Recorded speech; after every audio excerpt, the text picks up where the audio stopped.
जी, economic system. उस दिन हमने पढ़ा था कि इकोनॉमी होती क्या चीज है। मैंने आपसे कहा था कि किसी भी मुल्क की वो प्रोसेस या वो सिस्टम जिसके थ्रू उसने गुड्स एंड सर्विसेज को प्रोड्यूस करना है और उसको किस तरह डिस्ट्रीब्यूट करना है, इनको इकोनॉमी कहते हैं। और उस सिस्टम को इकोनॉमिक सिस्टम कहते हैं कि वो प्रोसेस, वो तरीक़ेकार, वो लाएहमल, वो सिस्टम जिसके जरिए से किस तरह गुड्स को प्रोड्यूस करना है एंड सर्विसेज को, और उसको किस तरह डिस्ट्रीब्यूट करना है, ऐसे सिस्टम को इकोनॉमिक सिस्टम कहते हैं। देखें, किसी भी मुल्क के अंदर दो तीन सिस्टम होते हैं। एक जुडिशरी सिस्टम, अदालती निज़ाम किस तरह होना चाहिए, सियासी निज़ाम किस तरह होना चाहिए, और एक होते हैं माशी निज़ाम, किस तरह हमने अपनी माईशत को चलाना है। तो उस सिस्टम को हम कहते हैं माशी निज़ाम या इकोनॉमिक सिस्टम। एग्जामिनर ने कभी आपसे डिफिनीशन नहीं पूछी कि इकोनॉमिक सिस्टम किसे कहते हैं, हाँ उसने टाइप्स पूछे हैं, उसके फीचर उसने पूछे हैं। तो इकोनॉमिक सिस्टम दो तरह के होते हैं जो मैंने डिवाइड किया। एक है यूरोपिक इकोनॉमिक सिस्टम और एक है इस्लामिक इकोनॉमिक सिस्टम। ठीक है, दो हिस्सों में मैंने डिवाइड किया, European economic system and Islamic economic system. सही है जी। अब यूरोप के जो इकोनॉमिक सिस्टम में उसके फर्दर तीन टाइप्स हैं। प्लान्ड इकोनॉमी, या इसको कमांड इकोनॉमी भी कहते हैं, और इसको सोशलिज्म भी कहते हैं। तीन नाम है, किताब में लिखे हुए हैं, इंशाल्लाह भी डिस्कस कर लेंगे। प्लान्ड इकोनॉमी, कमांड इकोनॉमी, या इसको सोशलिज्म भी कहते हैं। सही है जी।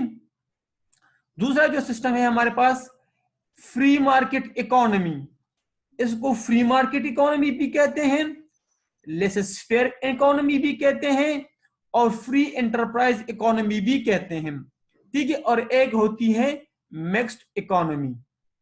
तो यूरोपीय सिस्टम को हमने तीन हिस्सों में डिवाइड किया, planned economy, free market economy and mixed economy. फिर इनमें से हर एक के अपने फीचर्स और एडवांटेजेस और डिसएडवांटेजेस हैं, पढ़ेंगे इंशाल्लाह, पेपर के पॉइंट ऑफ व्यू से बहुत इंपॉर्टेंट है। रिसेंट अटेम्प्ट में भी सवाल आ चुका है इससे। ठीक है जी। तो फिर हर एक के, इन तीनों में से हर एक के अपने अपने फीचर्स भी हैं और इसके एडवांटेजेस और डिसएडवांटेजेस भी हैं।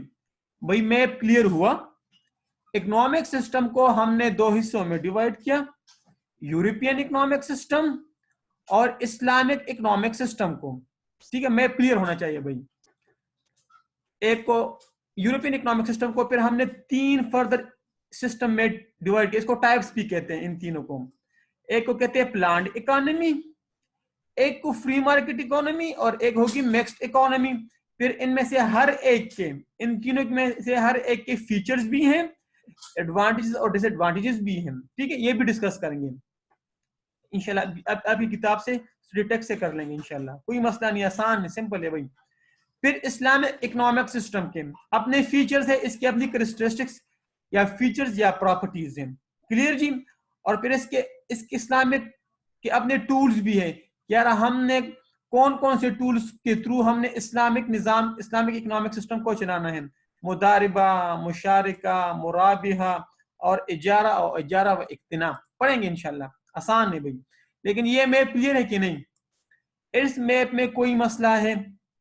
ठीक है, ये मैप क्लियर होना चाहिए, बस आसान है और कोई भी नहीं है। बस हमारा इंशाल्लाह ये मैप क्लियर हो जाएगा तो ये टॉपिक्स हमारे खत्म हो जाए, कोई मसला नहीं है। एक एक दो दिन इस पे लगाएंगे इंशाल्लाह। ठीक है जी। तो हम अब आपकी स्टडी टेक्स्ट की तरफ चलते हैं। ठीक है, तो इकोनॉमिक सिस्टम दो हिस्सों में डिवाइड किया, यूरोपियन और इस्लामिक इकोनॉमिक सिस्टम में। ठीक है, फिर यूरोपियन को हमने तीन हिस्सों में डिवाइड किया, planned economy, free market economy and mixed economy. Features है और एडवांटेजेस एंड डिसएडवांटेजेस हैं।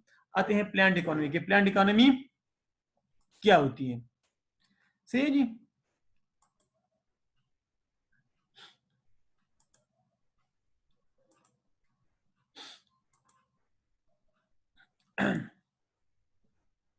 जी ये हम पढ़ चुके हैं, what to produce, how to produce, या वही इकोनॉमिक, बेसिक इकोनॉमिक क्वेश्चन, ये आप लोग पढ़ ले। प्रोडक्शन पॉसिबिलिटी कर हमने पढ़ लिया, सही है जी। इसमें तो अल्हम्दुलिल्लाह कोई मसला नहीं है आप लोगों को।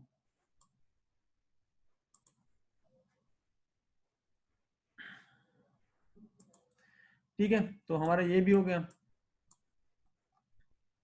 क्लियर है, ये भी क्लियर है। ये टाइप ऑफ इकोनॉमिक सिस्टम, भी मैंने आपसे क्या कहा कि 3 तरह के यूरोपीय के जो सिस्टम है ना, वो 3 तरह के हैं, जिसको कमांड इकोनॉमी भी कहते हैं, लैंड इकोनॉमी भी कहते हैं, और इसको सोशलिज्म भी कहते हैं। तो भी अगर किस नाम से सवाल भी आ गया ना कि कमांड इकोनॉमी या प्लान्ड इकोनॉमी या सेंट्रल प्लान्ड इकोनॉमी, एक ही चीज है। एक है फ्री मार्केट इकोनॉमी, एक और या फेयर इकोनॉमी, और एक है मिक्स्ड इकोनॉमी। अब देखिए इसके हम पढ़ते हैं कि इसमें क्या होता है। कमांड इकोनॉमी में हम पहले प्लान्ड इकोनॉमी या कमांड इकोनॉमी की तरफ आते हैं कि इसमें क्या होता है। ठीक है, प्लान्ड इकोनॉमी में या कमांड इकोनॉमी में जितनी भी इकोनॉमिक डिसीजन होती है वो हुकूमत लेती है, वो सेंट्रल बॉडी लेती है। ठीक है, वो जो भी हुकूमत होगी वो उसने डिसाइड करना है कि हमने किस तरह चीजों को प्रोड्यूस करना है और उनको किस तरह डिस्ट्रीब्यूट करना है। सही है जी। तो कमांड इकोनॉमी में या प्लान्ड इकोनॉमी में सारे डिसीजन हुकूमत ने लेनी होती है।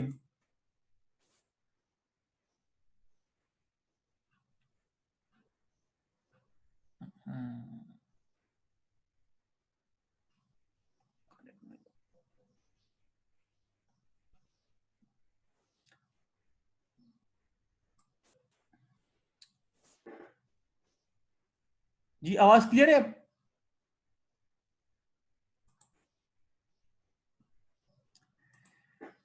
जी आवाज क्लियर है अब?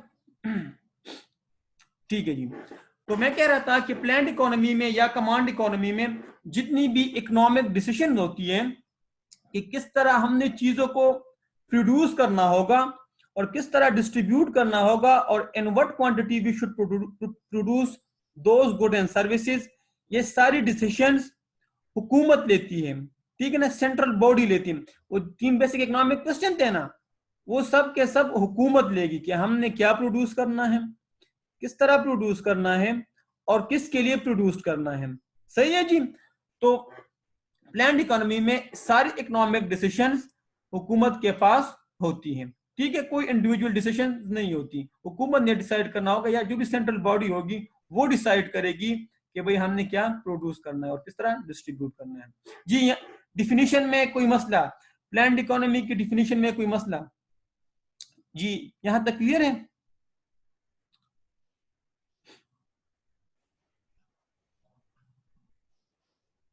जी यहां तक काइंडली कोई मसला हो तो पूछ लें।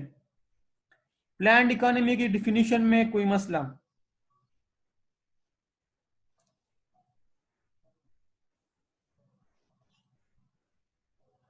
यार सेंट्रल बॉडी में जो भी हुकूमत होगी ना, ठीक है, जिसके पास अथॉरिटी होगी हुकूमत डिसाइड करेगी। सेंट्रल प्लान बॉडी मीन हुकूमत।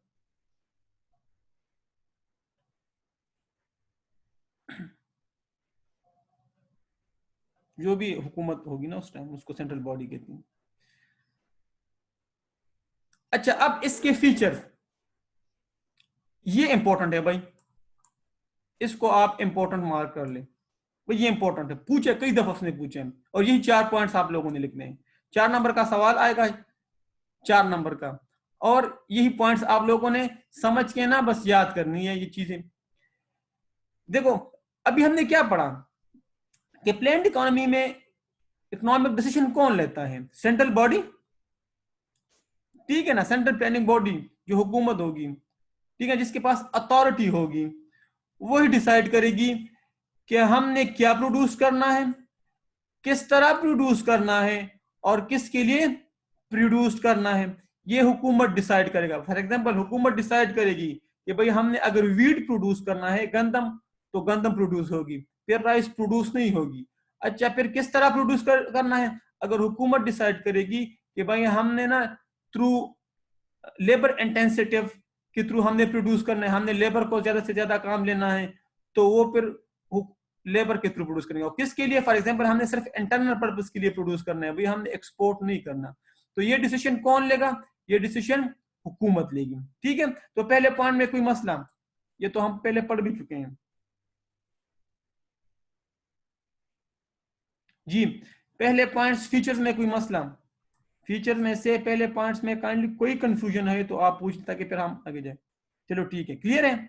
अच्छा, जितने भी रिसोर्सेज होंगे, प्रोडक्टिव रिसोर्सेज, चाहे वो आपका लैंड हो, चाहे वो आपका लेबर हो, चाहे वो आपका कैपिटल हो, ठीक है, जितने भी रिसोर्सेज होंगे वो सब के सब हुकूमत के पास होंगे, कोई प्राइवेट ऑनरशिप नहीं होगी। फॉर एग्जांपल कोई ये दावा नहीं कर सकता कि ये फलां लैंड मेरी है, ठीक है, या ये फलां जो मशीनरी है ना ये मेरी है। सब के सब जितने भी रिसोर्सेज होंगे वो सब के सब हुकूमत के पास होंगे, और हुकूमत उसी ही रिसोर्सेज को यूटिलाइज करके गुड्स एंड सर्विसेज प्रोड्यूस करेंगे, कोई प्राइवेट ऑनरशिप नहीं होगी। फॉर एग्जांपल कोई भी बंदा ये नहीं कह सकता ये फला रियल स्टेट मेरा है, या ये फला लैंड मेरा है, या ये फला मशीनरी मेरी है। ठीक है, तो जितने भी रिसोर्सेज होंगे वो हुकूमत के पास होंगे, वो हुकूमत की प्रॉपर्टी होगी, वो स्टेट ऑन होंगे। ठीक है, कोई इंडिविजुअल ऑनरशिप प्लांट इकोनॉमी में या कमांड इकोनॉमी में एग्जिस्ट नहीं करती।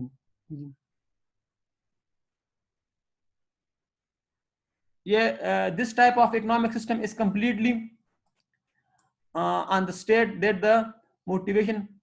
ठीक है, ये आगे आएंगे इंशाल्लाह, ये अभी इसके एडवांटेज और डिसएडवांटेज में आएंगे। ठीक है ना भाई, अभी जिस तरह यार ये रशियन या तकरीबन चाइना में तकरीबन प्लांट इकोनॉमी ये चलती है, ठीक है ना, तो ये अभी ये पॉइंट्स अब नीचे दोबारा डिस्कस होंगे ये सारे। ठीक है, तो इसको एक नजर पढ़ ले, कोई नहीं है, अभी रिपीटिशन हो रही है इसकी। ठीक है, तो पहले मैंने कहा कि सेंट्रल प्लानिंग बॉडी या गवर्नमेंट डिसाइड करेगी कि हमने क्या प्रोड्यूस करना है। दूसरा, जितने भी रिसोर्सेज हैं वो सारे के सारे स्टेट ऑन होंगे, कोई individual ownership, private ownership land economy में नहीं होता। सही है।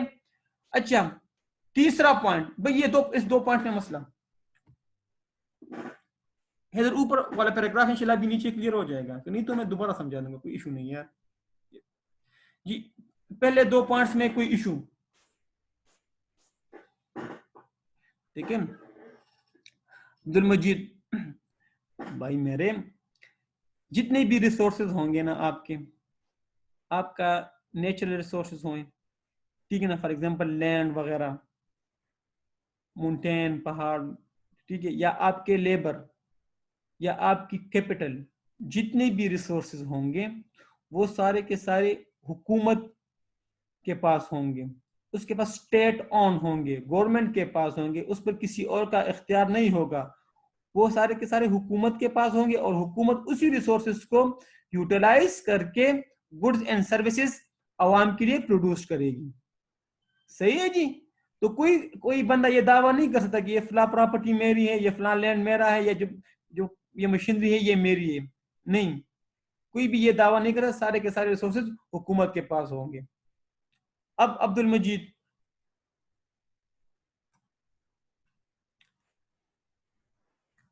क्लियर है? ठीक है, resources are allocated by the degree power through administrative system. एक प्रॉपर सिस्टम होगा हुकूमत के पास जिसके थ्रू वो रिसोर्सेज को एलोकेट करते जाएंगे। ठीक है ना, कि फॉर एग्जांपल हमने किस लेबर को किधर इस्तेमाल करना है, उसके पास कंपिटेंट लोग होंगे ना हुकूमत के पास, कि फलां लेबर को फलां जगह पर इस्तेमाल कर दो, फलां मशीनरी को फलां जगह पर इस्तेमाल करो। मैंने आपसे उस दिन कहा था कि हुकूमत का मेन ऑब्जेक्टिव होता है लोगों की सोशल नीड्स को सेटिस्फाई करना। हुकूमत प्रॉफिट मोटिव के लिए काम नहीं करता, हुकूमत काम करता है लोगों की सोशल नीड्स को पूरी करना। फॉर एग्जांपल उसकी बेसिक नीड्स, फूड, शेल्टर, ठीक है ना, हेल्थ, एजुकेशन, ठीक है ना, उसकी लाइफ स्टैंडर्ड को बढ़ाना, उसकी मतलब अपने अवाम की खिदमत करना, ये हुकूमत का काम होता है।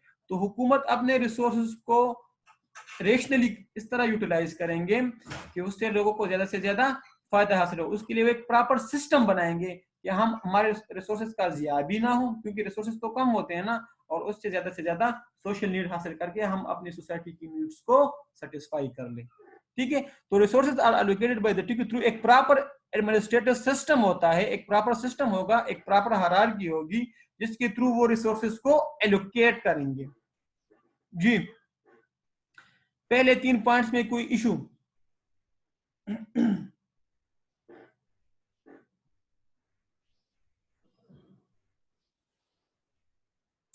शाबाश, पूछे।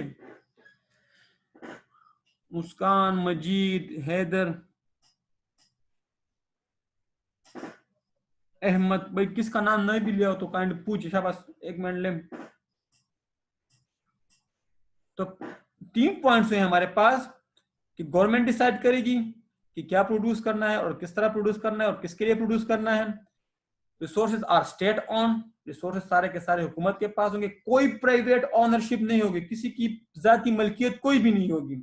और तीसरा पॉइंट कि जो रिसोर्सेज हैं, ठीक है, वो हुकूमत एक प्रॉपर एडमिनिस्ट्रेटिव सिस्टम के थ्रू, एक सिस्टम होगा जिसके थ्रू वो उसको इंट्रोड्यूस करवाएंगे और जिसके थ्रू वो उसको एलोकेट करवाएंगे ताकि हम अपने अपनी सोशल नीड्स को पूरी कर सकें। ठीक है, चौथा पॉइंट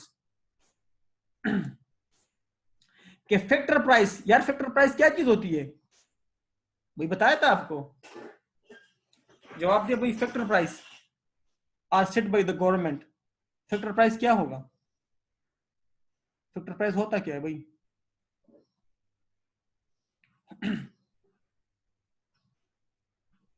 जी, जवाब दे यार। मना अब्दुल मजीद यार, तीसरा 4 फैक्टर यार, आधा जवाब दिया आपने। फैक्टर प्राइस यार भूल गए हो आप लोग। फैक्टर ऑफ प्रोडक्शन वो तो 4 है ना। ठीक है ठीक है, कोई सॉरी की यार बात नहीं है। ठीक है, आपने आधा जवाब दिया, ठीक है, पहुंच गए हो बस थोड़ा सा। अहमद भी चलो ठीक है। प्राइस ऑफ गुड्स तो नहीं होता, प्राइस होता है यार। उस दिन मैंने आपको क्या बताया था, वो मैंने स्लाइड में भी लिखा था कि rewards of factor of production is called factor price.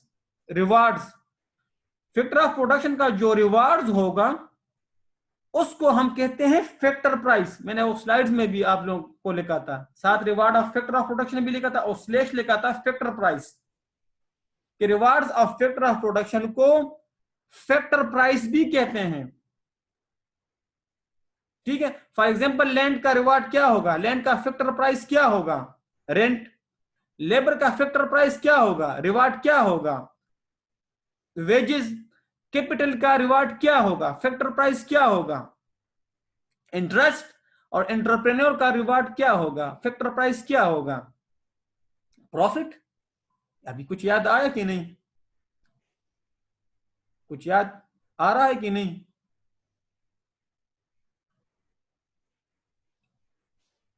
जी, बाकी भी कोई कंफ्यूजन है अभी इस फैक्टर प्राइस में तो अभी क्लियर कर दें। ये स्पेसिफिक टर्मिनोलॉजी होती है, स्पेशल टर्मिनोलॉजी है इकोनॉमिक्स की, तो काइंडली इसको ना अगर आप लिख लेते हैं ना, Ahmad, price of factor of production is called factor price in simple. में आप नोट कर ले इसको कि reward of factor of production is called factor price. The reward of factor of production is called factor price. अब clear है जी? अभी याद रहेगा ना, अब ना भूलना यार। ठीक है जी, तो factor price are set by the government या सेंट्रल बॉडी। ठीक है जी, तो भाई हुकूमत डिसाइड करेगी कि लैंड का रिवार्ड क्या होना चाहिए, वेजेस को लेबर को कितनी वेजेस मिलनी चाहिए, हुकूमत डिसाइड करेगी, कोई इंडिविजुअल ये डिसाइड नहीं करेगा। फॉर एग्जांपल हुकूमत ने डिसाइड किया कि मिनिमम वेजेस कि लेबर की कम से कम तनख्वाह इतनी होनी चाहिए, भाई 15,000 होनी चाहिए, जस्ट एज्यूम। भाई मशीनरी पे कम से कम इतना इंटरेस्ट होना चाहिए। तो reward of factor of production ये हुकूमत डिसाइड करेगा, कोई इंडिविजुअल डिसाइड नहीं करेगा। अभी क्लियर है? ठीक है, तो देखो जब हुकूमत के पास इख्तियार होगा, जब उसने लेबर को यूटिलाइज करना है, ठीक है ना, तो हुकूमत ही फैक्टर प्राइस को डिसाइड करेगा। अब क्लियर है जी? इन 4 पॉइंट्स में काइंडली कोई इशू है तो पूछ ले, एक नजर पढ़ ले जल्दी जल्दी, 1 मिनट है आप लोगों के पास, कोई कंफ्यूजन तो डिस्कस कर लें ताकि फिर हम बेनिफिट, एडवांटेज और डिसएडवांटेज की तरफ चलें। शाबाश, कोई कंफ्यूज अपने अपने सवाल टाइप करते जाएं। शाबाश।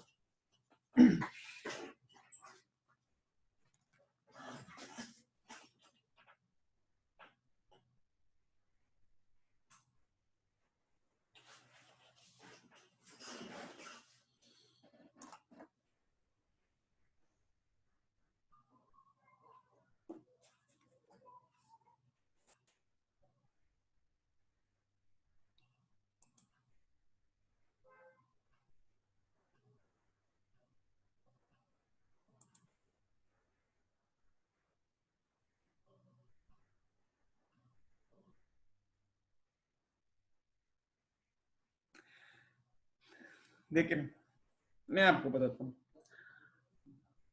अभी इसके अगेंस्ट जो सिस्टम चलेगा ना, वो चलेगा फ्री मार्केट इकोनॉमी। आप जिस इकोनॉमी की बात कर रहे हैं ना, वो फ्री मार्केट इकोनॉमी, जिसमें हर बंदा अपने इंडिविजुअल डिसीजन लेता है। ठीक है, अगर प्लान्ड इकोनॉमी होगी ना, तो फिर कोई बंदा अपने अपनी मर्जी से प्रोडक्शन और अपने अपनी मर्जी से सेल नहीं कर पाएगा। क्लियर? तो अगर विलेज में अपनी मर्जी से कोई बंदा गंदम की प्रोडक्शन करता है और सेल करता है, तो ये फिर प्लान्ड इकोनॉमी की डिफिनीशन में नहीं आता, ये फ्री मार्केट इकोनॉमी की डिफिनीशन में आ जाता है। लेकिन अगर हुकूमत डिसाइड करेगा कि गंदम की प्राइस क्या होनी चाहिए, सही है, और किस तरह प्रोड्यूस करना है और कब प्रोड्यूस करना है, ठीक है ना, और किस किस के लिए प्रोड्यूस करें, तो ये फिर प्लान्ड इकोनॉमी की डिफिनीशन में आता है। अब जिस अब जो बात करनी है ना, तो ये प्लान्ड इकोनॉमी की डिफिनीशन नहीं है। ठीक है, ये फ्री मार्केट इकोनॉमी की डिफिनीशन है, जो अभी इंशाल्लाह हम आगे पढ़ेंगे। इसके अगेंस्ट जो सिस्टम चलता है ना, प्लान्ड इकोनॉमी के अगेंस्ट, वो फ्री मार्केट इकोनॉमी, जो जब इंडिविजुअल डिसीजन होती है, जहां प्राइवेट ओनरशिप होती है, जिसकी हर हर किसी की अपनी अपनी मर्जी होती है कि मैंने क्या करना है और किस तरह करना है और किसके लिए करना है, ये फिर फ्री मार्केट इकोनॉमी में जाती है, जो कि प्लान्ड इकोनॉमी के अगेंस्ट एक इकोनॉमी है। ठीक है ना? तो प्लान्ड इकोनॉमी जो अब इसकी प्रैक्टिकल एग्जांपल आजकल रशिया में भी है तकरीबन, और चाइना वगैरह में भी। ठीक है ना जी? जी, अब क्लियर है?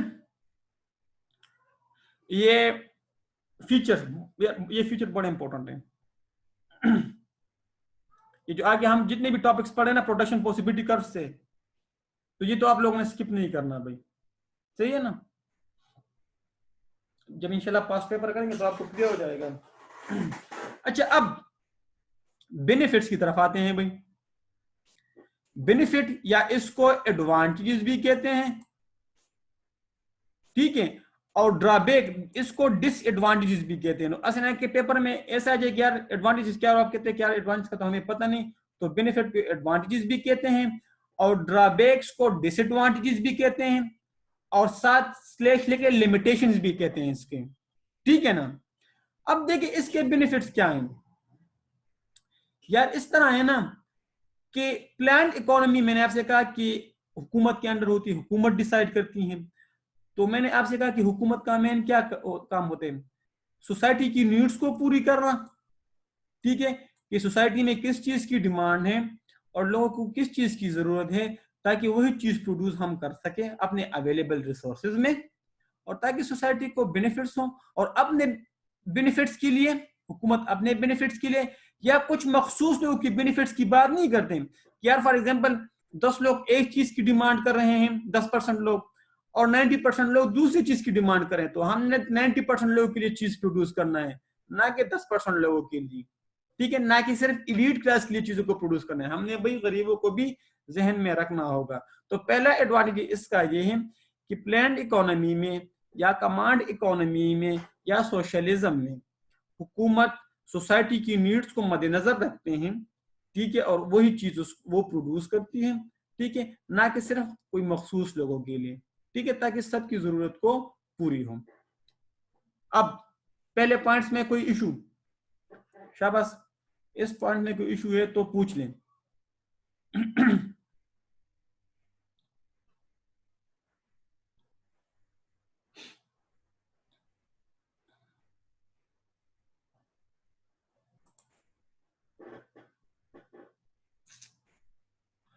जी दूसरा point, The social cost of production and consumption are fully accounted for the economic decision। यार मैं आपको मिसाल देता हूँ, अगर फॉर एग्जांपल हुकूमत ने आवाम के लिए कोई चीज प्रोड्यूस करनी है, ठीक है ना, और अगर कोई सोशल कास्ट ऑफ प्रोडक्शन, मतलब अगर आवाम कुछ ना कुछ नुकसान भी हो रहा हो, फॉर एग्जांपल मैं आपको मिसाल देता हूँ, अगर हुकूमत ने कारखाना लगाया, ठीक है ना, और उससे कोई पोल्यूशन फैलता है, तो अगर आवाम उस पोल्यूशन से डिस्टर्ब होती है तो फायदा भी तो आवाम को जाएगा ना, ठीक है।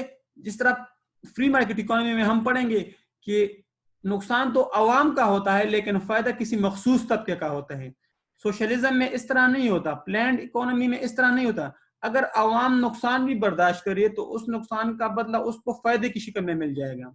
अगर फॉर एग्जांपल फैक्ट्री से समंदर का पानी गंदा होता है या पोल्यूशन वगैरह फैलता है, या फॉर एग्जांपल दरख्तों की कटाई होती है और आवाम नुकसान आवाम का होता है, लेकिन उससे जो फायदा आएगा, ठीक है, वो फायदा आएगा, वो फायदा भी फिर आवाम को मिलना चाहिए।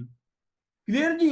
तो social cost of production and consumption are fully accounted for the economic decision. अगर हमने कोई डिसीजन लेने की, यार हमने क्या प्रोड्यूस करना है, फॉर एग्जांपल हमने कोई कारखाना लगाना है, ठीक है, तो अगर नुकसान आवाम को का है तो फायदा भी तो से जो फायदा आएगा वो भी आवाम का फिर होगा, उस पर डिस्ट्रीब्यूट होगा। सही है ना? फ्री मार्केट इकोनॉमी में इस तरह नहीं होता, नुकसान तो आवाम का होता है लेकिन फायदा कुछ मखसूस तबके का होता है, ठीक है ना। तो ये भी दूसरा बेनिफिट है इसका। जी इन दो, ये दूसरे पॉइंट में कोई इशू?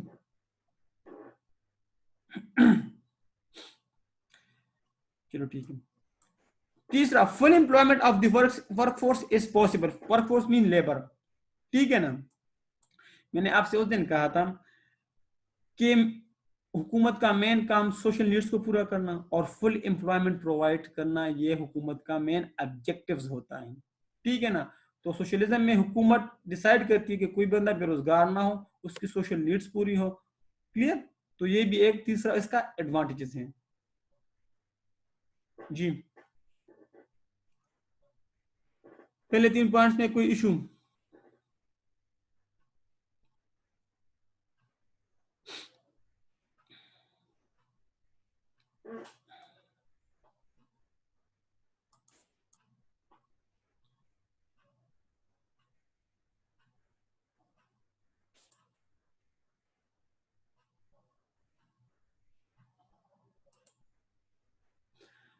जी less duplication and waste of resources.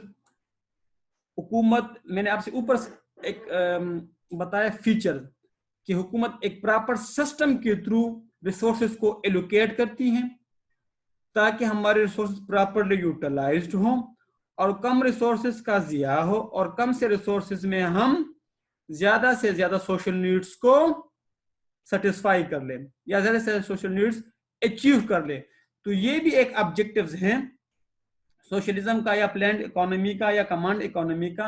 एक प्रॉपर एडमिनिस्ट्रेटिव सिस्टम होता है ना, तो रिसोर्सेज जाया भी नहीं होते, ठीक है, और डुप्लीकेशन भी नहीं होती कि यार ये रिसोर्सेज उधर इस्तेमाल करो, ये तो जाया हो गया, किसी दूसरी जगह पर इस्तेमाल कर लो। तो प्रॉपर एडमिनिस्ट्रेटिव सिस्टम, हुकूमत इसको रिसोर्सेज को एलोकेट करती है जिसकी वजह से वेस्टेज ऑफ रिसोर्सेज नहीं आता।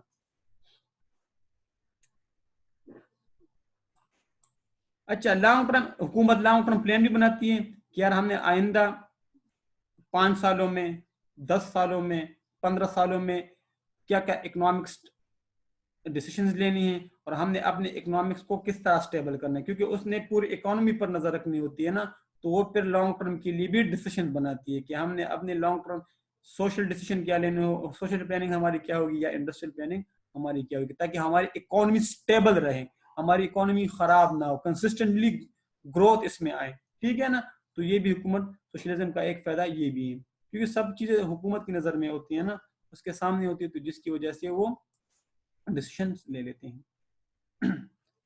Consider more equal classless systems with the equality of opportunity. मैंने आपसे कहा ना कि सोशलिज्म में या प्लान्ड इकोनॉमी में या कमांड इकोनॉमी में किसी के साथ कोई ज्यादती नहीं होती, ठीक है ना। जो भी चीज प्रोड्यूस करेंगे सबके लिए प्रोड्यूस करेंगे और इक्वल प्रोड्यूस करेंगे। सेम सेम भी मैं बार बार क्यों कह रहा हूं, ताकि आपके जहन में यार ये बात बैठ जाए। तो जिस नाम से भी सवाल आया ना, तो बस मैं इसलिए बार बार मैं इसलिए रिपीट कर रहा हूं ताकि आपके जहन में ये बात बैठ जाए। ये इनमें कोई इशू,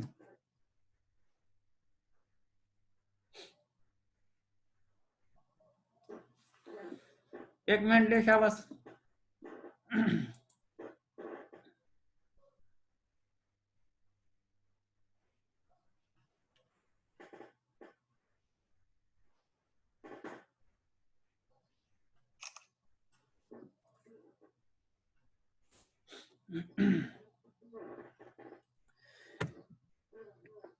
अच्छा, अब चलते हैं ड्रॉबैक्स की तरफ या डिसएडवांटेजेस की तरफ।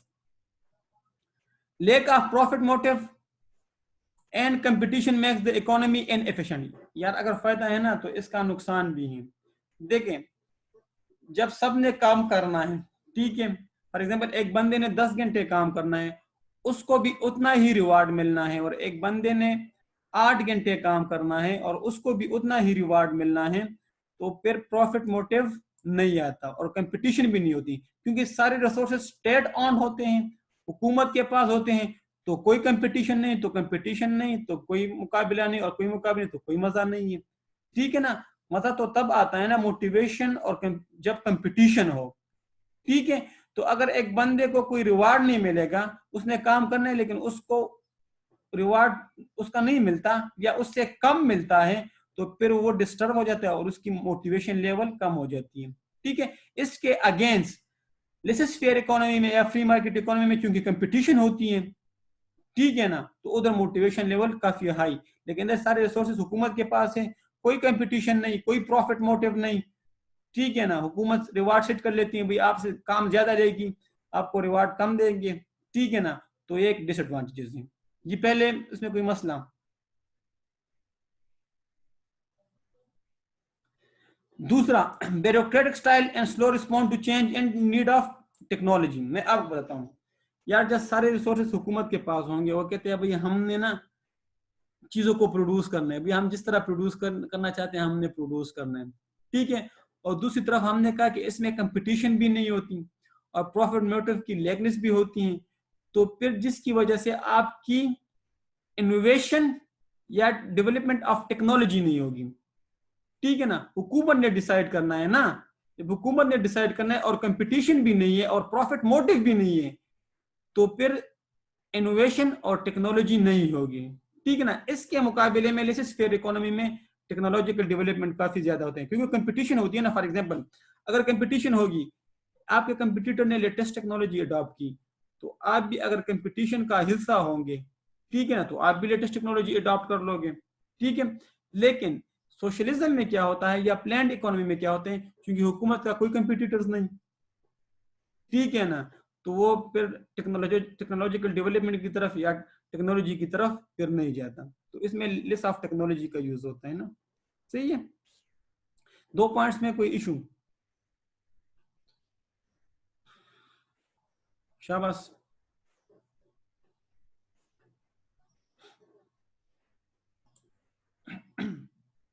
प्रॉफिट मोटिव नहीं होता, सही।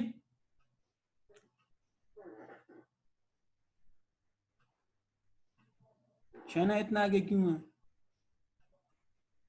यार, ये तो आप चाइनीज से पूछिए ना भाई, ठीक है। लेकिन उधर तो देखो, अब टेक्नोलॉजिकल डेवलपमेंट तो हो रहा है ना, उधर तो फुल सोशलिज्म तो नहीं है ना, फुल तो वो नहीं है ना, उसने कुछ उधर देखो थोड़ी सी अभी मिक्स्ड इकोनॉमी चलती है, जिस तरह हमारे मुल्क में भी मिक्स्ड इकोनॉमी चलती है। उधर हुकूमत ने कुछ सेक्टर अपने पास रखे हैं, कुछ लोगों को दिए हैं। अब जेकमा जेकमा भी तो चाइनीज है ना, Alibaba.com का जो सीईओ है, वो भी मेरे ख्याल से चाइना का है ना, कि जेपनीज है वो, ठीक है। तो उधर भी तो बड़े बड़े एंटरप्रेन्योर तो बैठे हैं ना, हुकूमत ने तो सारी सब चीजों पर तो कंट्रोल नहीं रखा, कुछ सेक्टर अपने पास रखे हैं, कुछ लोगों के दिए हैं। उधर भी तो प्राइवेट ओनरशिप तो है ना, इंडिविजुअल ओनरशिप तो उधर भी है, सही है जी। अगर फुल सोशलिज्म हो ना तो फिर टेक्नोलॉजिकल डेवलपमेंट नहीं होगा। अब इंशाल्लाह इसके आगे जब आप फ्री मार्केट इकोनॉमी पढ़ेंगे तो फिर आपको ये पॉइंट मजीद क्लियर हो जाएंगे। सही है।